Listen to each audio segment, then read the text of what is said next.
Good evening, everybody. Which is the screen visible?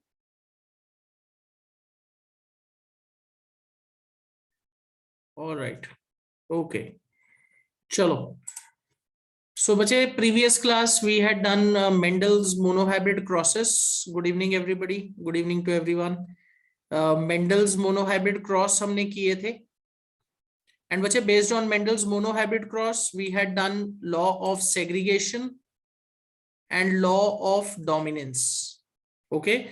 तो ये बचे जो दो laws हैं वो मेंडल के मोनोहाइब्रिड क्रॉस पे बेस्ड थे. And based on monohybrid cross, we had also determined the phenotypic and genotypic ratios. Okay. So we'll now move on to the next part of Mendel's crosses, that is dihybrid cross. Monohybrid cross was in which only one character was analyzed. एक character study हुआ था. Okay.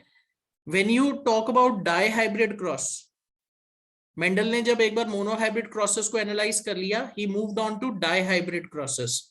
And what do we understand by dihybrid?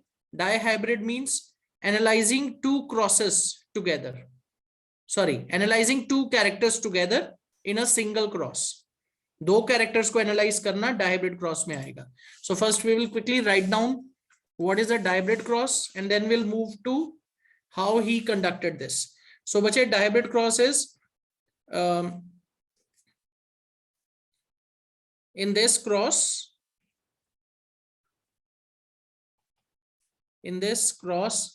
Mendel analyzed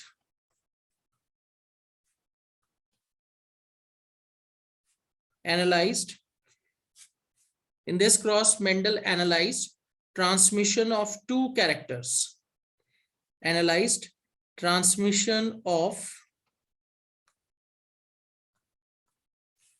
two characters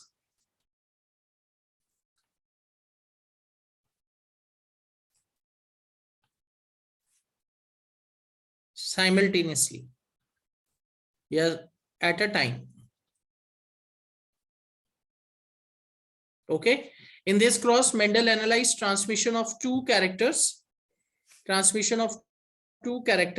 at a time. एक साथ दो characters को analyze करना. And bache, how is this different from monohybrid cross? In monohybrid cross, there was only one character which was taken into consideration. So bache, Mendel followed the same procedure as he did for monohybrid crosses. He selected two characters, let's say plant height and seed shape. Okay. Plant height and seed shape. Okay. जब plant height और seed shape की हम बात करते हैं, these were the two characters. If he wanted to study together, he selected pure plants. हमेशा वो pure plants के साथ ही start करते थे. Okay.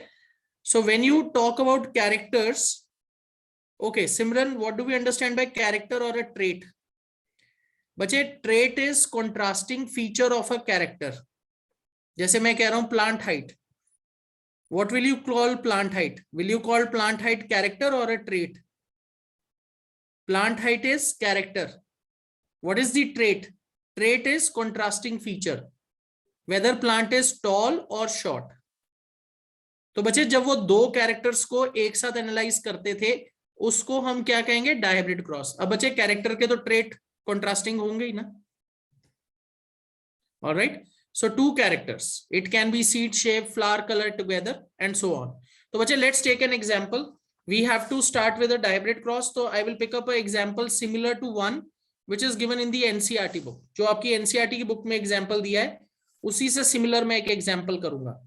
So बच्चे, I am going to take up two characters. So let's say we are selecting a plant which is having round seeds.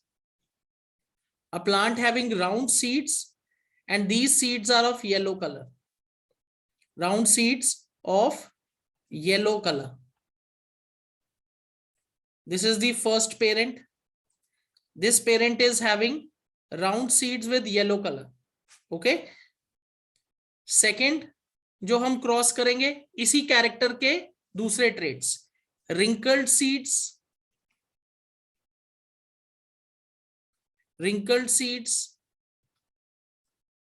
Of yellow colour, sorry not yellow, green, हमें contrasting feature लेना है. So wrinkled seeds of green colour. ठीक है, तो बच्चे we are analysing two characters, seed shape and colour of seeds. इनके contrasting feature ले लिए हमने. Round seeds yellow colour, wrinkled seeds green colour. Okay, is it clear? ये चीज समझ आ गई हमने कैसे दो कंट्रास्टिंग ट्रेट्स लिखे हैं एक कैरेक्टर के. Round seeds, wrinkled seeds, yellow seeds, green colour, ऐसे हमने अलग अलग लिखा है. अब बच्चे what you have to do, Mendel ने क्या किया था, he started with pure plants, pure plant से स्टार्ट किया है. अब आप इसका जीनोटाइप लिखिए. What would be the genotype of first parent? इसका जीनोटाइप क्या होगा फर्स्ट पेरेंट का? It is pure round seeds yellow colour. तो we will write it like this, capital R, capital R, capital Y, capital Y, because both are dominant.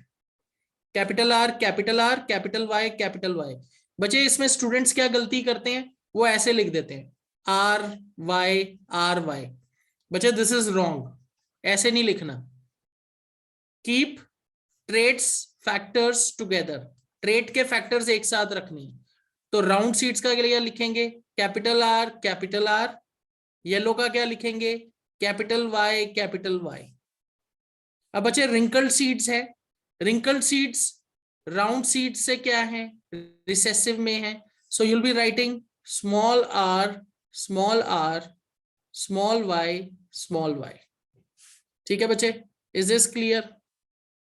ये चीज समझ आ गई? ओके, प्योर पेरेंट्स लेने हैं. अब बच्चे गैमीट फॉर्मेशन होनी है, you will be following law of segregation. यहां गैमीट फॉर्मेशन है, तो बच्चे you need to understand segregation कैसे वर्क करेगी. ये अलग होगा और ये अलग होगा, पर बच्चे they will move together. Capital R से अलग होगा, कैपिटल वाई से अलग होगा. तो यहां जब गैमीट बनेगा तो स्टूडेंट क्या करते हैं, कैपिटल आर एक, कैपिटल वाई एक. नो, दिस इज रॉन्ग, ये गलत है, ये नहीं लिखना हमने. आपने क्या करना है, possible combinations, capital R, capital Y, तो यही कॉम्बिनेशन बन सकता है, इसको ऐसे लिखना है. So we will write it as capital R, capital Y together, और इसके अंदर small are, small y together. तो इसमें बच्चे यही गैमिट पॉसिबल है. चेक करिए, समझ आ गई बात कैसे कर रहे हैं हम. You are looking at possible combination after separating the factors. तो you can get only one type of gamete from first parent, capital R Y. Second parent से क्या मिल सकता है, स्मॉल आर वाई, और कोई कॉम्बिनेशन पॉसिबल नहीं है.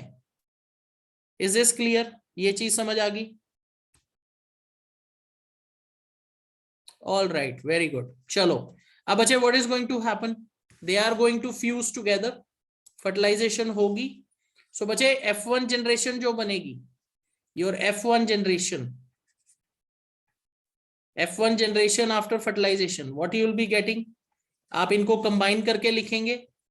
ठीक है, अब बच्चे जब आप इनको कंबाइन करेंगे, when you will B combining these together, what you will gate, आपको क्या मिलेगा, कैपिटल आर, स्मॉल आर. बच्चे दोबारा पेयरिंग करनी है, capital R, small are, capital Y, small y. अब स्टूडेंट्स क्या गलती करते हैं, what they do is they write like this, capital R Y, capital R, small y. बच्चे ये गलती नहीं करनी, दिस इज रॉन्ग. आपको फ्यूजन के टाइम फैक्टर्स को दोबारा पेयर करना है. So capital R, small are, capital Y, small y. ध्यान से देखिए मैं कैसे इनको दोबारा कंबाइन कर रहा हूं, फैक्टर्स एक साथ रखने हैं. Is this clear? F1 generation में मुझे क्या मिलेगा, capital R, small are, capital Y, small y. Is it clear? ये चीज समझ आ गई सबको? Okay, very good. So F1 generation is capital R, small are, capital Y, small y. बच्चे what would be its phenotype, F1 generation में मुझे क्या फिनोटाइप मिल रहा है, am I getting all dominant plants, plants with all dominant traits. सारे मुझे F1 में डोमिनेंट ट्रेट्स ही दिख रहे हैं ना, रिसेसिव ट्रेट तो मुझे कोई नहीं दिख रहा. राउंड एंड येलो सीड्स ही आ रहे हैं. Okay, very good. So F1 generation I am getting all round and yellow seeds. यहां मुझे सारे राउंड एंड येलो सीड्स मिले F1। ओके, अब बच्चे what is the next step, what we should do. Monohybrid cross में हमने क्या किया था, F1 जनरेशन जब मिलता था उसके बाद हम क्या करते थे, what we used to do after F1 was obtained, क्या करते थे हम बताइए। सेल्फ पॉलिनेशन करते थे, सेल्फ पॉलिनेशन करते थे, यस सेल्फ पॉलिनेशन। तो F1 में से एक प्लांट लेंगे, उसको सेल्फ पॉलिनेट करेंगे, this is the second step. So capital R, okay, let me write here, capital R small r, capital Y small y, you have to cross it with capital R small r, capital Y small y, self pollination। F1 के बाद आप self pollination कर रहे हो।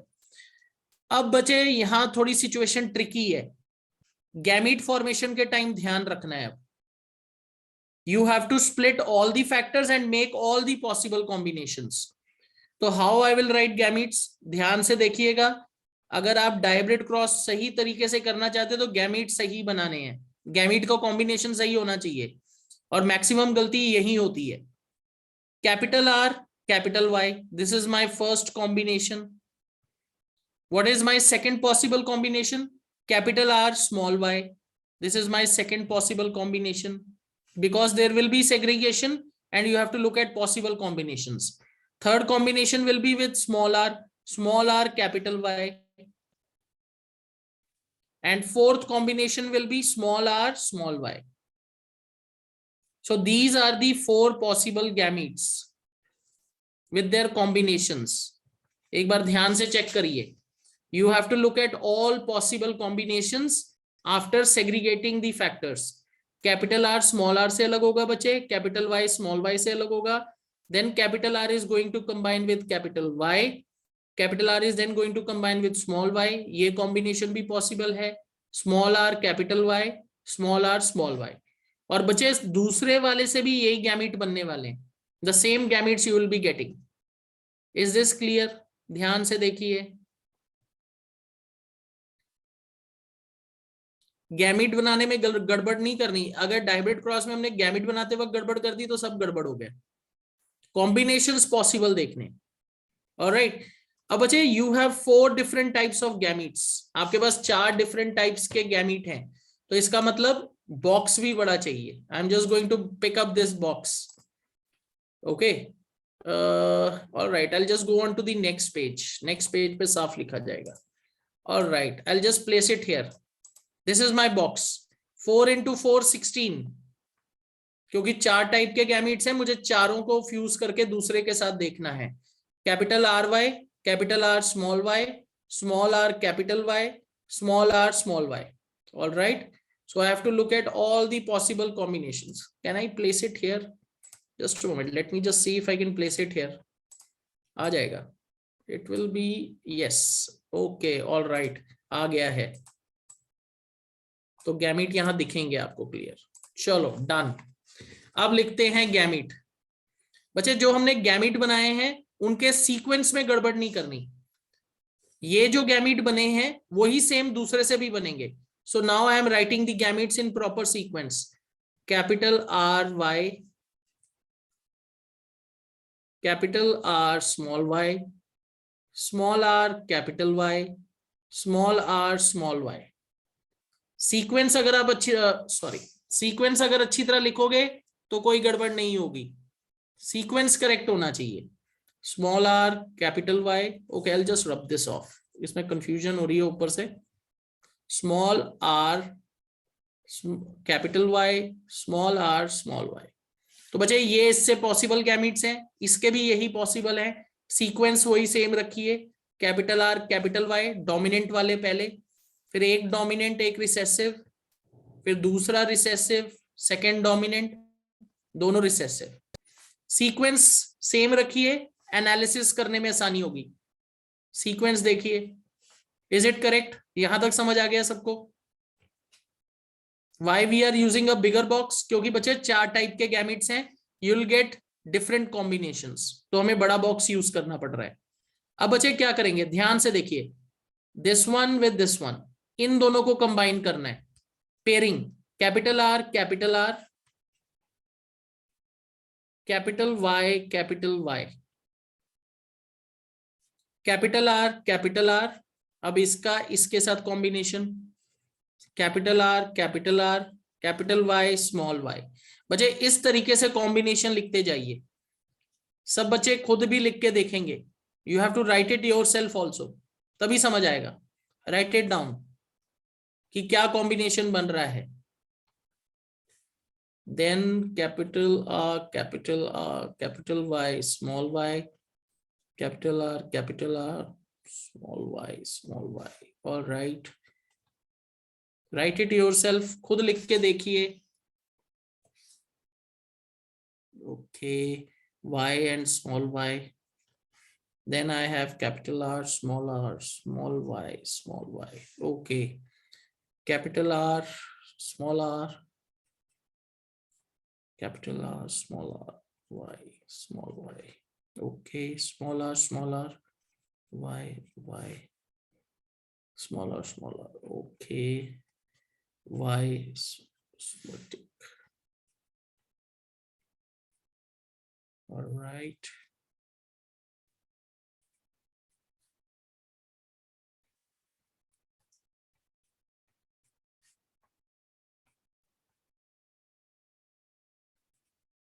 All right. बच्चे everybody will write and just cross check, क्या आपने भी यही कॉम्बिनेशंस लिखे हैं? Then only results will be correct. Genotype जब बना रहे हो आप कॉम्बिनेशन के बाद, उसका ध्यान रखना है, अगर आपने सही तरीके से कॉम्बिनेशन नहीं किया तो गड़बड़ है। सबने लिख लिया? Done everybody, can we proceed? आगे चलें, let's analyse the results.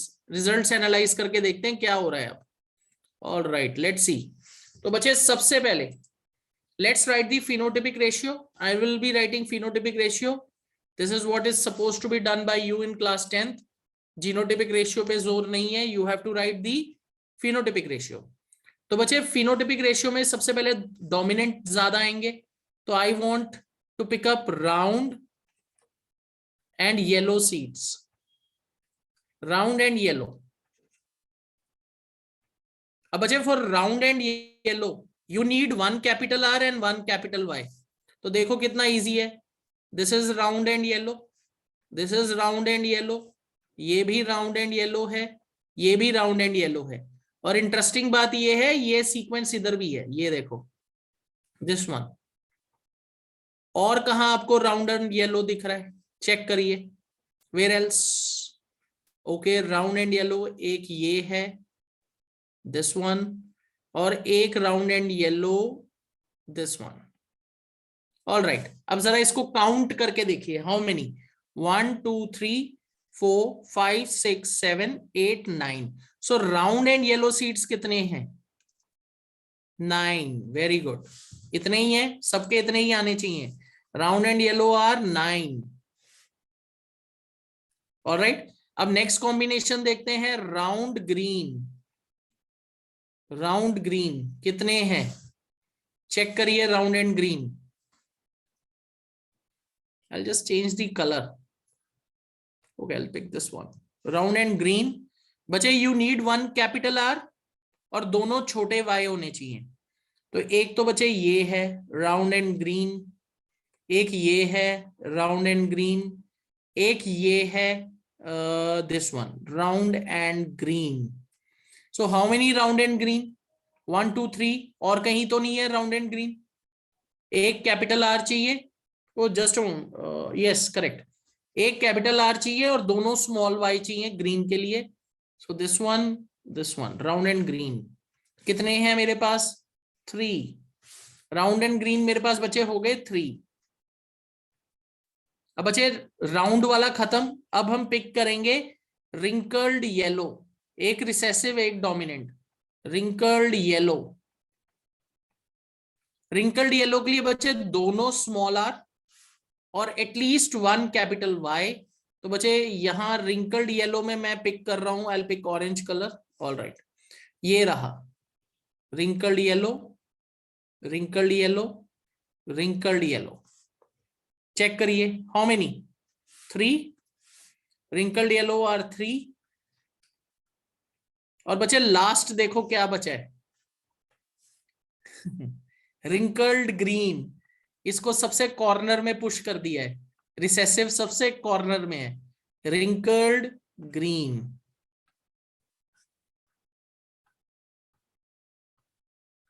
Wrinkled green कितने हैं, रिंकल्ड ग्रीन हाउ मेनी, ये रहा, ओनली 1। तो बचे रिसेसिव, प्योर रिसेसिव सिर्फ 1 है, pure recessive is 1। This is the phenotypic ratio for your dihybrid cross. अब बच्चे यहां एक बहुत इंटरेस्टिंग चीज हुई है, इफ यू नोटिस, अगर आपने नोटिस किया है तो यहां एक बहुत इंटरेस्टिंग चीज है। Alright, okay let me picks, ये देखो round yellow, this was my parent plant combination, and wrinkled green ये मेरा पेरेंट प्लांट का कॉम्बिनेशन था। पर बच्चे मुझे यहां 2 नए कॉम्बिनेशन मिले हैं जो पेरेंट में नहीं थे, round green, wrinkled yellow.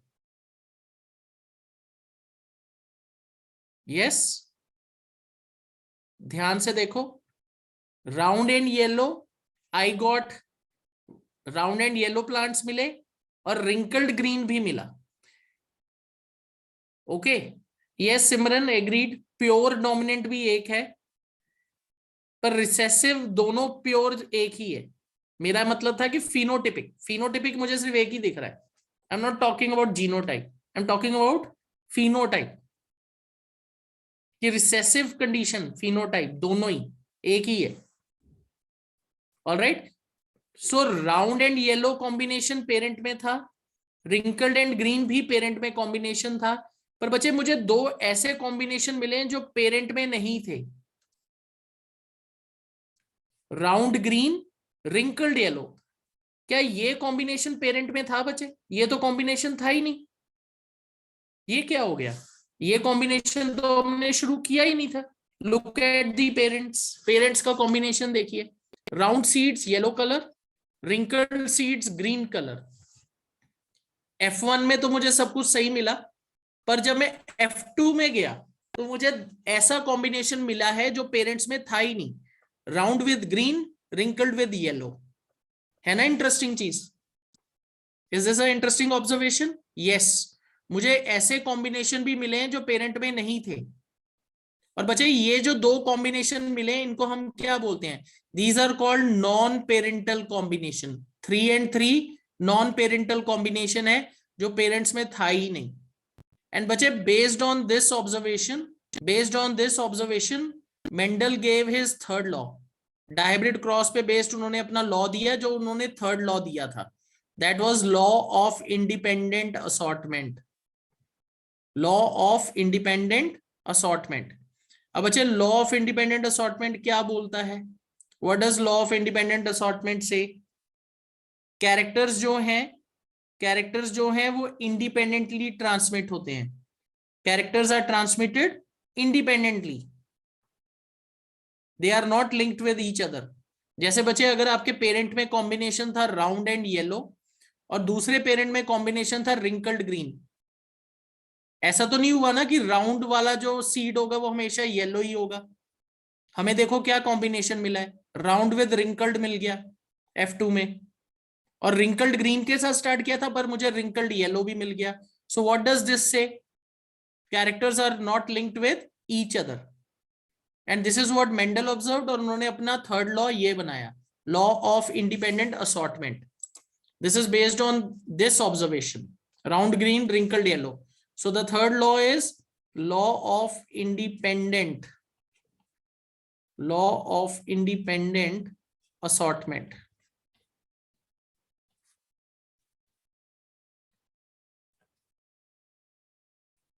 Okay, what does this law say? ये लॉ क्या कहता है?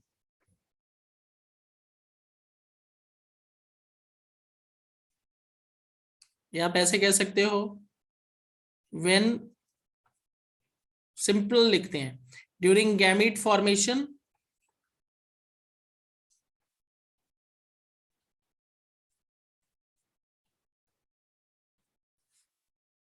gamete formation,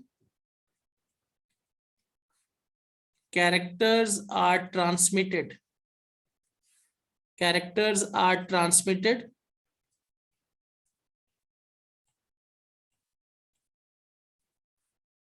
independently of each other.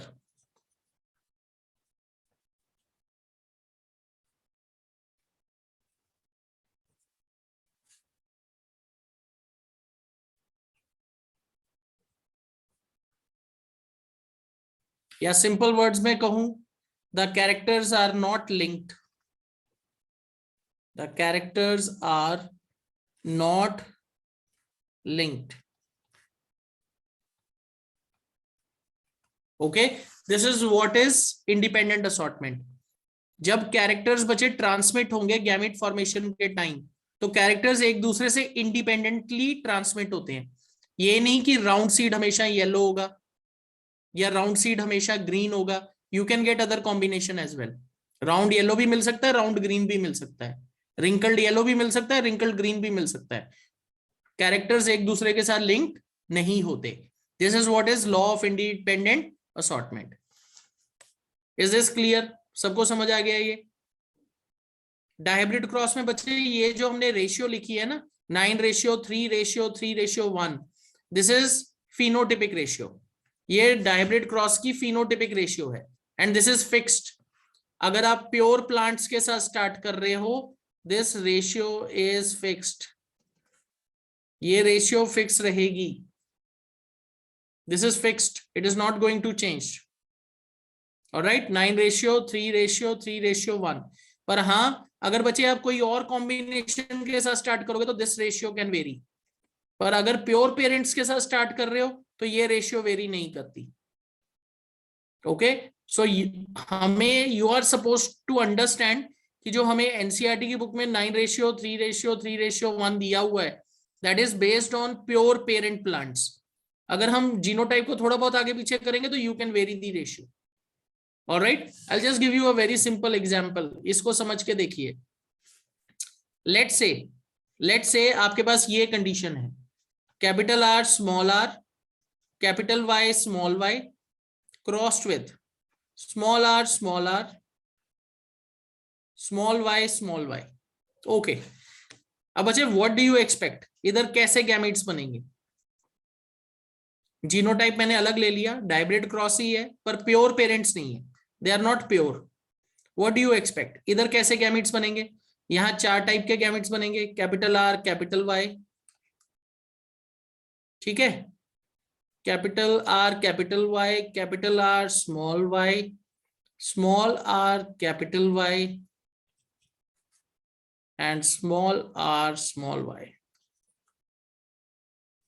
ठीक है, यही गैमेट्स बन सकते हैं. और दूसरा देखिए, small are small Y, only this is possible. दूसरे वाले पेरेंट में वही पॉसिबल है अकॉर्डिंग टू जीनोटाइप. क्लियर? यहां तक समझ आ गया सबको? ऑल राइट, अब बच्चे इनकी क्रॉसिंग करके देखिए. Let's cross them. ये वाला इसके साथ, फिर ये वाला इसके साथ. क्योंकि बच्चे दूसरे पेरेंट का तो गैमेट सेम ही है ना, उसमें तो कोई फर्क नहीं है. पर इस वाले के 4 गैमेट्स बन रहे हैं तो उस हिसाब से कॉम्बिनेशन लिखेंगे. Just a minute, late me just rub this of.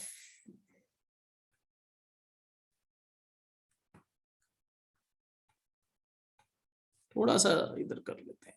Okay, चलो एनालाइज अब करके देखिए. अब लिखिए जीनोटाइप्स. फ्यूजन पे क्या होगा, check this out. Capital R small are,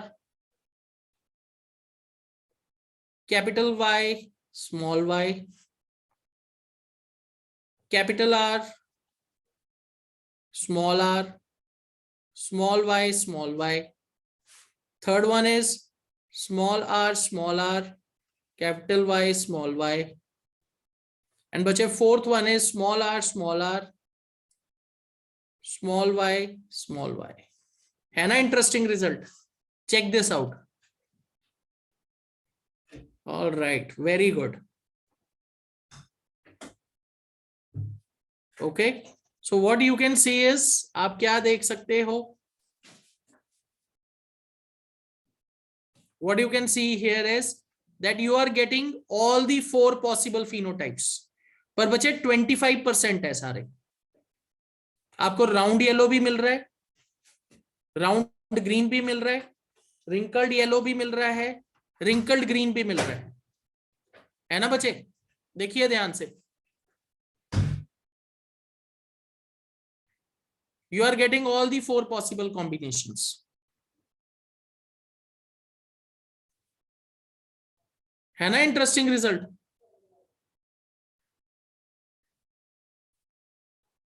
अगर प्योर पेरेंट के साथ स्टार्ट करोगे तो इट इज 9:3:3:3:1, पर बच्चे अगर एक हेट्रोजाइगस कंडीशन में पेरेंट है दोनों ट्रेट्स के लिए, सॉरी दोनों कैरेक्टर्स के लिए, उसके बाद आप क्या कर सकते हो, अगर उसे रिसेसिव पेरेंट के साथ क्रॉस करोगे तो 1:1:1 मिलेगा। और this is something which is very interesting, बहुत इंटरेस्टिंग रिजल्ट है। ऑलराइट, तो this is how you need to understand what I am getting here. 1, this is round yellow 1. Okay, let me just write this. What is this? This is round yellow. This one is round green. This one is round, sorry, not round, wrinkled yellow.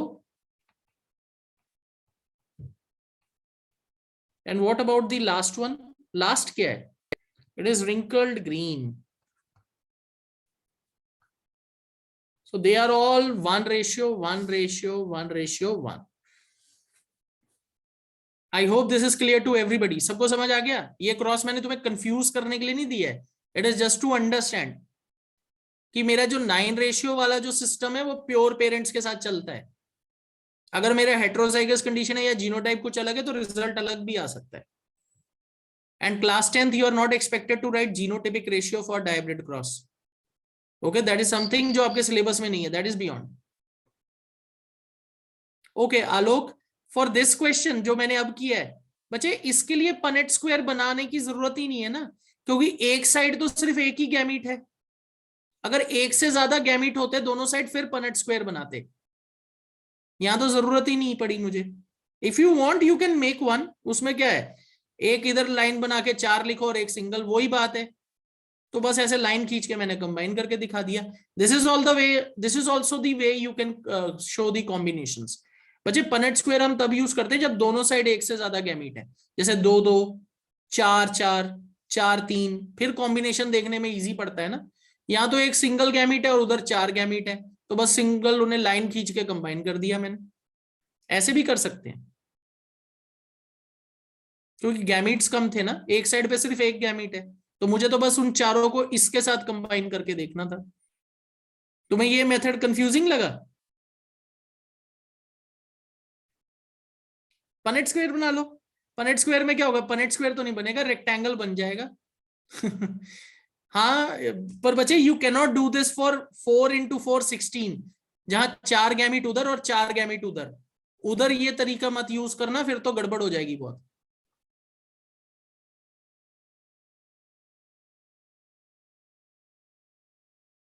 Okay, Atiya is saying on what this point type of questions can be asked. So you're talking about dihybrid cross. बच्चे dihybrid cross तो देखो straight forward है ना, आपको genotype दे दिया जाएगा या आपको फिनोटाइप दे देंगे and they will say work out the cross, dihybrid cross करके रिजल्ट बताओ कि ये वाले प्लांट कितने होंगे, वो वाला कैरेक्टर कितना होगा। फॉर एग्जाम्पल आई से you have a tall plant with purple flowers crossed with short plant with white flowers. They are pure parents. Work out the dihybrid cross. What would be the phenotypic ratio? और उसमें कौन से particular plants कितने ratio में होंगे वो लिखो। या what is law of independent assortment? What is law of independent assortment? उसको आप एक क्रॉस के साथ प्रूव करो। तो बच्चे उसमें आपको डायब्रिड क्रॉस दिखा के प्रूव करना है। बच्चे बोर्ड एग्जाम 9:3:3:1 ही आने वाला है। ये तो मैंने इसलिए आपको करके दिखाया कि आपको समझ आ जाए बात। आप ये ना सोचो कि कोई भी जीनोटाइप लोगे तो हमेशा यही आएगा 9:3:3:1। बोर्ड एग्जाम में तो यही रेशियो आएगी फिनोटाइप। ये वाला तो मैंने आपको आपको इंटरेस्ट के लिए करके दिखाया है कि देखो जीनोटाइप अलग हो तो रिजल्ट भी अलग आ सकता है। ठीक है बच्चे, बोर्ड में तो 9:3:3:1 ही है। ऑल राइट, चलो okay. So I hope this point is clear to everybody. आपको बस जीनोटाइप प्रॉपर लिख के क्रॉसिंग करनी है। If you are able to do that the work is done. Okay चलो लेट्स मूव ऑन। बच्चे इस चैप्टर में एक लास्ट टॉपिक है जिसको हम पिक करने जा रहे हैं, that is sex determination in human beings. Sex determination, sex determination in human beings. अब बच्चे when you talk about sex determination in human beings, this is something which is also based on heredity or genetics. यहां भी heredity और genetics के basis पे ही sex determination हो रही है। And how it is done? It is based on combination of chromosomes.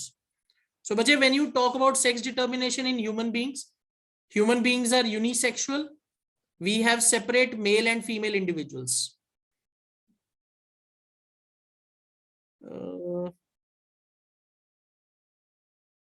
Arman, I am not able to understand your question. Can you write it once again? Arman, I am not able to understand your question.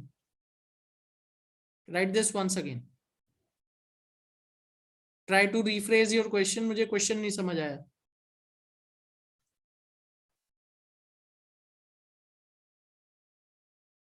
All right, चलो जब तक अरमान लिख रहा है, I'll move on. So sex determination in human beings, how is this determined?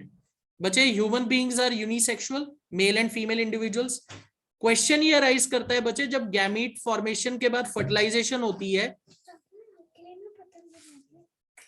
So during gamete formation, जब gamete formation के बाद fertilization होगी, okay, how do these traits get expressed? You are talking about traits कैसे express होते हैं। बच्चे देखो इसमें एक बहुत सिंपल सा आंसर मैं आपको दे सकता हूं। ट्रेट्स कैसे दिखते हैं, मतलब बनते कैसे हैं ट्रेट्स। बच्चे आपके किसी भी इंडिविजुअल में जो कॉम्बिनेशन होगा फैक्टर्स का या डीएनए के अंदर जो जीन्स का कॉम्बिनेशन बनेगा, उससे कुछ प्रोटीन्स बनेंगे। उन प्रोटीन्स से बायोमैकेनिज्म्स चलेंगे जिनसे ये ट्रेट्स एक्सप्रेस होंगे। ये तो बच्चे आपने बहुत बड़ा क्वेश्चन पूछ लिया कि ट्रेट्स कैसे एक्सप्रेस होते हैं। अभी तो हम सिंपली ये समझ रहे कि ट्रेट्स का कॉम्बिनेशन क्या है। This is something that you need to understand कि ट्रेट्स डीएनए के अंदर जो जीन्स हैं उनकी वजह से हैं। Genes synthesize certain proteins, enzymes, hormones, उनकी वजह से बायोकेमिकल मैकेनिज्म्स चलते हैं। उन मैकेनिज्म्स की वजह से ट्रेट्स एक्सप्रेस होते हैं। अगर आप बोलो जी प्लांट टॉल है, टॉल होने के लिए भी तो बच्चे मैकेनिज्म्स होते हैं ना। तो जीन्स का वो जो कॉम्बिनेशन है वो केमिकल्स बनाने में हेल्प करेगा जिससे मैकेनिज्म्स चलेंगे और उन मैकेनिज्म्स की वजह से वो ट्रेट्स एक्सप्रेस होते हैं। ओके, ये आपने मुझसे +2 बायो का क्वेश्चन पूछा है। This is a question from +2 bio. समझ आई बात। जीन्स तो बच्चे मिल गए, तो जीन्स मिल गए तो मतलब क्या, कैसे कैरेक्टर ट्रेट दिखेंगे? वो जीन्स प्रोटीन्स बनाने में हेल्प करेंगे। उन प्रोटीन्स को हम एंजाइम्स कह सकते हैं, हार्मोन्स कह सकते हैं, या वो कुछ बायोकेमिकल मैकेनिज्म्स को कंट्रोल करेंगे। उन बायोकेमिकल मैकेनिज्म्स की वजह से वो ट्रेट्स दिखेंगे। आई होप दिस इज क्लियर। मैंने थोड़ा सा सिंपल तरीके से ही समझाने की कोशिश की है। This is something that comes in +2 bio genetics. Is this clear Arman? I hope को और कंफ्यूज नहीं कर दिया। Okay, all right, Alok is saying he's a secret student studying in 12th. Arman, is Alok correct? You are a secret student studying in 12th? Is wrong. Alok is wrong. No. All right, चलो, that was a good question. आपके दिमाग में ये बात आनी चाहिए थी कि ऐसा कैसे होता है। So I hope I am able to clear your doubt. चलो, let's move on. Sex determination in human beings. All right, okay. अब बच्चे when you talk about sex determination in human beings unisexual हैं, male and female individuals. Fertilisation की बात okay, all right. So fertilisation के बाद क्या होता है, गैमीट्स जब फ्यूज होंगे उनके अंदर क्रोमोसोम का क्या कॉम्बिनेशन है उससे मेल या फीमेल इंडिविजुअल डिसाइड होता है। अब बच्चे लेट्स ट्राई टू अंडरस्टैंड। बच्चे in human beings how many pairs of chromosomes are there? Humans have 23 pairs of chromosomes. हमारे जीनोटाइप में कितने क्रोमोसोम्स हैं? Humans have 23 pairs of chromosomes. अब आपके दिमाग में ये बात आएगी कि ये 23 पेयर्स का क्या कॉम्बिनेशन है उससे मेल या फीमेल डिसाइड होता होगा। ऐसा नहीं है। ह्यूमंस के अंदर 23 पेयर्स हैं, पर बच्चे ये 23 पेयर्स सारे के सारे नहीं डिसाइड करते। ओके, द फर्स्ट 22 पेयर्स, जो बच्चे पहले 22 पेयर्स हैं, are somatic chromosomes, are somatic chromosomes. The first 22 pairs are somatic chromosomes. बच्चे ये जो पहले 22 पेयर्स हैं हमारे 23 पेयर्स हैं, उन 23 पेयर्स में जो फर्स्ट 22 पेयर्स हैं they are somatic chromosome which do not determine sex of the individual. ये आप कह सकते हो which do not have role in sex determination. Simple लिख लेते हैं, इतना बड़ी लाइन लिखने में भी टाइम लग रहा है मुझे. Let's rub this off. The first 22 pairs are somatic chromosomes which do not have role in sex determination. अब बच्चे सोमैटिक का मतलब क्या होता है? In biosomatic means body chromosomes. Sorry, somatic का मतलब होता है बॉडी, तो बॉडी क्रोमोसोम्स. अब तुम बोलोगे बॉडी क्रोमोसोम का क्या मतलब? बच्चे somatic chromosomes are those chromosomes which are concerned with all the other mechanisms except sex determination. ये वो क्रोमोसोम्स हैं जो बाकी सारे फंक्शंस को कंट्रोल करते हैं, सिर्फ सेक्स डिटर्मिनेशन में इनका कोई रोल नहीं है, इसलिए हम इन्हें क्या कहते हैं? Somatic chromosomes. Is this point clear to everybody? क्या ये पॉइंट सबको समझ आ गया? सोमैटिक क्रोमोसोम्स कौन से क्रोमोसोम्स हैं? जो सेक्स डिटर्मिनेशन में इनका कोई रोल नहीं है, पर बाकी जो भी फंक्शन है, ग्रोथ है, हाइट है, ट्रेट्स है, सब कुछ ये कंट्रोल करते हैं, सिर्फ सेक्स डिटर्मिनेशन में इनका कोई रोल नहीं है, तो इनको हम सोमैटिक क्रोमोसोम कहते हैं. अब बात आती है बच्चे 23rd पेयर की. द 23rd पेयर वो कॉम्बिनेशन डिसाइड करेगा कि जेंडर क्या हो गया या सेक्स क्या हो गया. तो जो लास्ट पेयर है, the 23rd pair, the 23rd pair is known as sex chromosomes. अब बच्चे जो 23rd पेयर है उसको सेक्स क्रोमोसोम्स कहते हैं. तो बच्चे देखो, जैसे टर्म से ही पता लग रहा है, दे विल डिटरमिन, ये डिटरमिन करेंगे कि इंडिविजुअल का सेक्स क्या है फर्टिलाइजेशन के time. They are known as sex chromosomes. So at the time of fertilization के टाइम इनका जो कॉम्बिनेशन बनेगा उससे ही जेंडर डिसाइड हो जाएगा. So 23rd pair is known as sex chromosomes. Okay, तो बच्चे ये देखो इनको रिप्रेजेंट कैसे किया जाता है. Let's talk about a male. Male के अंदर क्या कॉम्बिनेशन है, फीमेल के अंदर क्या कॉम्बिनेशन है? बच्चे we are not going to write first 22 pairs, क्योंकि उनका तो यहाँ कोई रोल नहीं है. मेल के अंदर ये कॉम्बिनेशन होता है एक्स वाई. मेल के अंदर क्या कॉम्बिनेशन है? X Y. फीमेल के अंदर है एक्स एक्स. मेल के अंदर क्या कॉम्बिनेशन है बच्चे? X Y. फीमेल के अंदर क्या कॉम्बिनेशन है 23rd पेयर का? X x. अब बच्चे जरा ध्यान से सोचिए, जब गैमीट्स बनेंगे, ड्यूरिंग गैमीट फॉर्मेशन, मेल्स के जो स्पर्म बनेंगे वो दो टाइप के बनेंगे, sperms having X chromosome and sperms having Y chromosome. Right? सही बात है ना? मेल्स के जो गैमीट बनेंगे उनमें दो टाइप के आपको क्रोमोसोम मिलेंगे, sperms having X chromosome and sperms having Y chromosome. पर बच्चे जो फीमेल के अंदर गैमीट बनेगा एग, उसमें तो यही कंडीशन हो सकती है, X। ध्यान से देखिए, is it clear to everybody? ये चीज समझ आ गई बच्चे? फर्स्ट 22 पेयर्स तो मैं लिख नहीं रहा यहाँ, क्योंकि वो तो कुछ रोल नहीं है उनका सेक्स डिटर्मिनेशन में। तो हमारा अभी मेन फोकस है सेक्स डिटर्मिनेशन कैसे हो रही है। That is the reason I am just writing combination of sex chromosomes, male में XY, फीमेल में XX।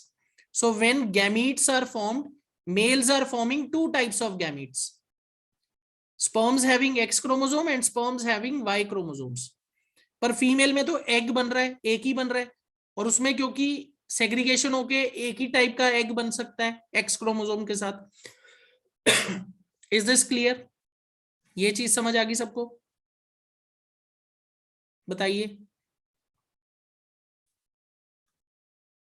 ओके, अब देखते हैं जब फर्टिलाइजेशन होगी तो क्या होगा बच्चे। अगर एक्स स्पर्म एग के साथ फ्यूज हो गया तो क्या होगा?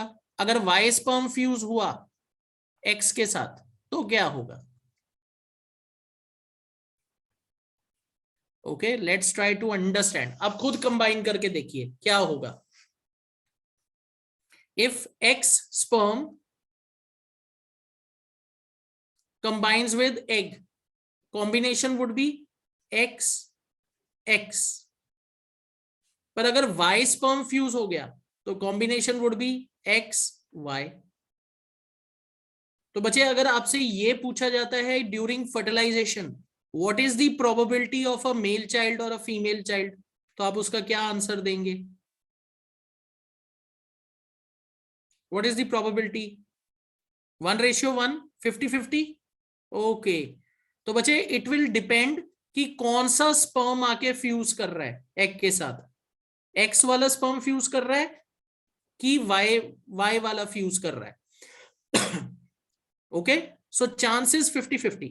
अब बच्चे जरा सोच के बताइए, is it correct to blame the mother for gender of the child? It is a social stigma actually जो मैं बात कर रहा हूं। Is it correct to blame the mother? Is the mother responsible? आपने बहुत सारी स्टोरीज सुनी होंगी, सीरियल भी देखे होंगे, मूवीज भी देखी होंगी। एक मदर के 3 गर्ल चाइल्ड होगी, 4 गर्ल चाइल्ड होगी, तो लोग उसको उल्टा सीधा बोलते हैं फैमिली में कि तू अनलकी है, ये है वो है। तो do you think that is correct scientifically? No. पर बच्चे अब मैं आपसे नेक्स्ट क्वेश्चन पूछ रहा हूं, do you think father is responsible? Okay, Alok is saying father is responsible for gender. बच्चे फादर भी कैसे रिस्पॉन्सिबल है? मदर को तो बचा लिया, बेचारे फादर को फंसा दिया। How is father responsible?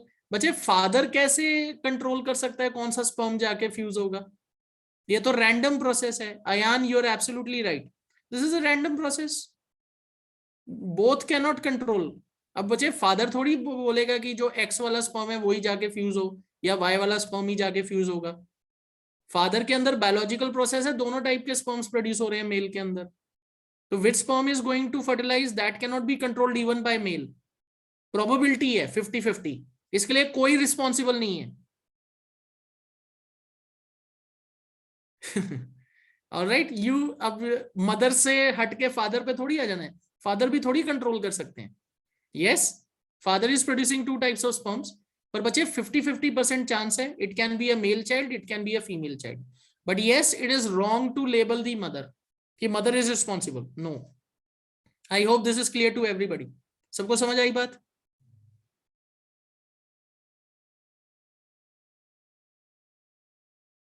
Yes, okay. So no one is responsible. It just depends on who wins the race to the egg. All right, you can say that. तो आप में से काफी सारे लोग आई थिंक 3 इडियट्स या पता नहीं किस मूवी में ये दिखाया था उससे इंस्पायर्ड है, who wins the race. Okay, चलो, all right. So I think this is clear to everybody. अब बच्चे मैं आपको कुछ टर्म देने वाला हूं. Males are heterogamitic. Males are heterogamitic. Males are heterogamitic. बच्चे why males are heterogamitic? Because they produce 2 types of sperms. Males are heterogamitic as they produce 2 types of sperm. As they produce two types of sperms. Produce two types. मैं तो two sperms ही लिख रहा था. Two types of sperms. Two types of sperms. Sperms having X chromosomes. बच्चे दो type के sperms बन रहे हैं. Sperms having X chromosomes and sperms having Y chromosomes. Yes, you can say, Sana, males have different types of gametes, different types of sperms. Two types of sperms. Sperms having X chromosomes and sperms having Y chromosomes. So they are heterogametic. एक से ज्यादा type के sperms हैं. What about female? Female को क्या बोलोगे? Females are homogametic. Females are homogametic. As they produce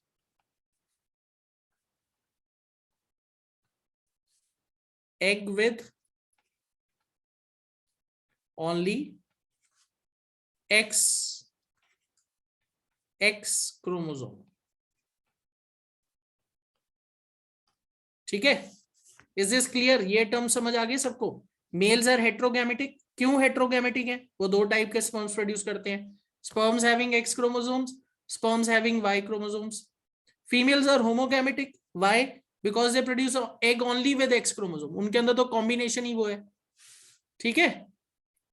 समझ आ गई बात सबको? ये clear? So there is 50-50 chance of male or female gender at the time of fertilization. Okay, इसमें एक चीज आप और ऐड कर सकते हैं. इसमें आप बायोलॉजिकल सिंबल, मेल के लिए हम बच्चे ऐसे सिंबल बनाते हैं और फीमेल के लिए हम ऐसे सिंबल बनाते हैं बायोलॉजिकल. All right. कई बार क्वेश्चन में ऐसे दिया होता है तो उससे कंफ्यूज नहीं होना है. ओके, ऐसे बायोलॉजिकल सिंबल दे देते तो उससे कंफ्यूज नहीं होना है. ठीक है? I hope this is clear to everybody. सबको समझ आ गया?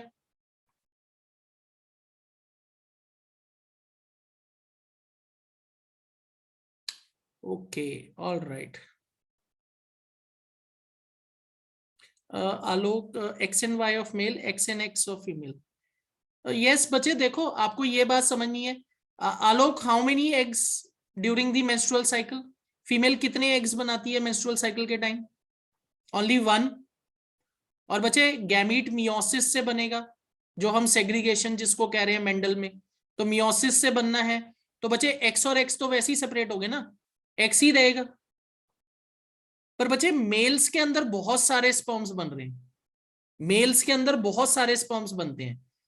पर बच्चे ऐसा तो नहीं हो सकता कि एक्स और वाई दोनों एक साथ चले जाएं एक स्पर्म में. That can not happen.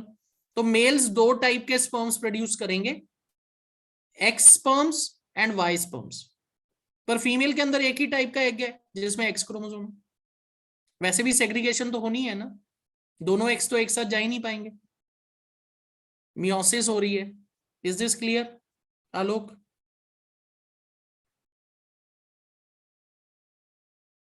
Okay, all right. पता नहीं मैंने आपका क्वेश्चन सही समझा है कि नहीं मुझे. ओके, यू आर सेइंग कि जो एक्स क्रोमोसोम मेल में है और एक्स क्रोमोसोम फीमेल में है, क्या वो दोनों सेम होते हैं? Yes, they are same. Male का एक्स क्रोमोसोम और फीमेल का एक्स क्रोमोसोम सेम है बेटा. पर जो मेल का वाई क्रोमोसोम है वो फीमेल के पास नहीं है, इसलिए तो वो फीमेल है. अगर मेल के पास भी एक्स आ जाएगा तो वो तो मेल नहीं रहा, वो तो फीमेल ही हो गया ना, फिर वाई गया. Okay, I am not talking about other genetic problems. Okay, जैसे जिनको हम ट्रांसजेंडर्स कहते हैं, उनमें एक्स एक्स वाई एक्स अलग अलग कंडीशंस हैं, वो तो जेनेटिक डिसऑर्डर हो गया. Okay, what about twins? Janvi, what about twins? Twins can be boy और अ गर्ल, दैट डिपेंड्स. अब बच्चे ट्विन्स भी दो कैटेगरीज के हैं, identical and fraternal. Identical twins होते हैं जो बिल्कुल सेम होते हैं. उसमें क्या होता है, जब एक एग फर्टिलाइज हो जाता है, एक एग फर्टिलाइज हो गया, उसके बाद due to some unnatural process, accident, वो जो एग है डिवीजन, जाइगोट बन गया, जाइगोट टूट जाता है और इंडिविजुअली वो जाइगोट क्या करता है, फिर दो नए उसमें डेवलप होता है, तो उससे आइडेंटिकल ट्विन्स बनते हैं. सेम जेंडर, आइडेंटिकल ट्विन्स का जेंडर हमेशा सेम होता है. पर बच्चे जो कॉमन है, जो कॉमन ट्विन्स हैं उनको फ्रेटर्नल ट्विन्स कहते हैं। तो वो सेम टू सेम नहीं होते, तो वो बॉय बॉय भी हो सकते हैं, बॉय गर्ल भी हो सकता है, गर्ल गर्ल भी हो सकते हैं, उनको फ्रेटर्नल ट्विन्स कहते हैं। और बच्चे हम कॉमनली आइडेंटिकल ट्विन्स देखते हैं कि फ्रेटर्नल ट्विन्स देखते हैं? कॉमनली हम फ्रेटर्नल ट्विन्स देखते हैं क्योंकि उनकी प्रोबेबिलिटी ज्यादा है होने की। आइडेंटिकल ट्विन्स बहुत कम होते हैं। आइडेंटिकल ट्विन्स जो बिल्कुल सेम टू सेम, एकदम सेम शक्ल, वो तो बहुत ही कम चांस होता है, प्रोबेबिलिटी बहुत कम है। फ्रेटर्नल ट्विन की ज्यादा होती है। बच्चे फ्रेटर्नल ट्विन्स जो होते हैं उनमें जेंडर सेम नहीं होता। जेंडर सेम हो भी सकता है, नहीं भी हो सकता, अलग अलग भी हो सकते हैं, और उनकी शक्लें भी नहीं मिलती। पर आइडेंटिकल ट्विन बिल्कुल सेम टू सेम होते हैं। ठीक है Janvi, is that clear to you?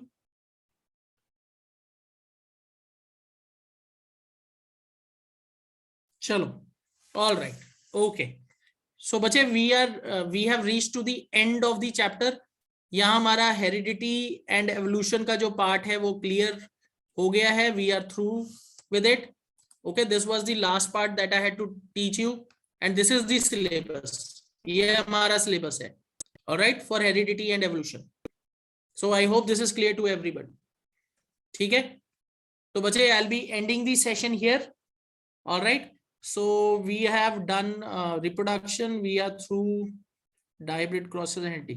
Okay, बच्चे which chapter should we start next? If it's all right with everybody, I was thinking let's finish up our environment, so we'll be through with bio. Our environment करके bio खत्म करते हैं। It is again a very important chapter, 5 marks का chapter है।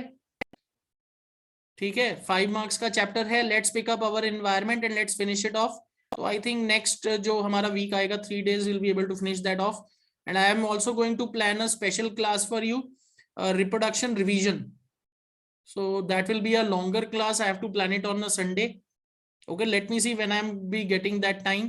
I'm planning to put up a class for revision of reproduction. So that will be open for everybody. Okay, so that will be a longer class that I'm planning. So our environment is the next chapter that will be picking up. All right, chalo. So next week, hopefully 3 days, we'll be able to complete that off. So we'll be through with bio syllabus, and after that we'll then focus on chemistry and physics. Chalo, all right. Okay, bache. Chalo. So bache, I'll be ending the session here. See you all in the next class. Bye bye everybody.